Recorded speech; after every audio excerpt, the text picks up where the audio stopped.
any interruptions of the KCSE and KCPE exams by disgruntled teachers. The Kenya Union of Post-Primary Education Teachers, Kuppet, has agreed to engage the government in negotiations and put aside their strike threats. Here's KTN's Kathryn Omwandho with that story.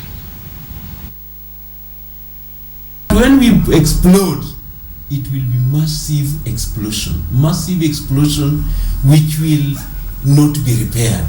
After talks with the government on the 14th of October didn't go their way, officials of the Kenya Union of Post-Primary Teachers were talking tough. We are from the CS office. That was 9 days ago.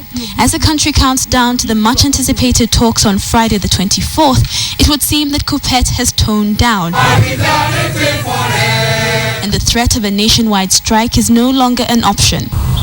Having walked out of that same meeting, considers this meeting to be very critical, because one of the issues that we are going to be addressing, or we are going to make a reality, is that we are giving the employer and the government benefit of doubt.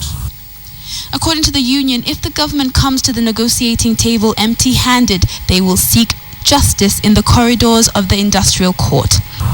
Our lawyers will be seeking prayers from court, prayers which are not limited but exact on causing the government side to initiate a process which is controlled by timelines. 3 days into the Kenya Certificate of Secondary Education examinations and just days before the beginning of the Kenya Certificate of Primary Education examinations, Kuppet's resolution to seek legal redress means that examinations will not be interrupted.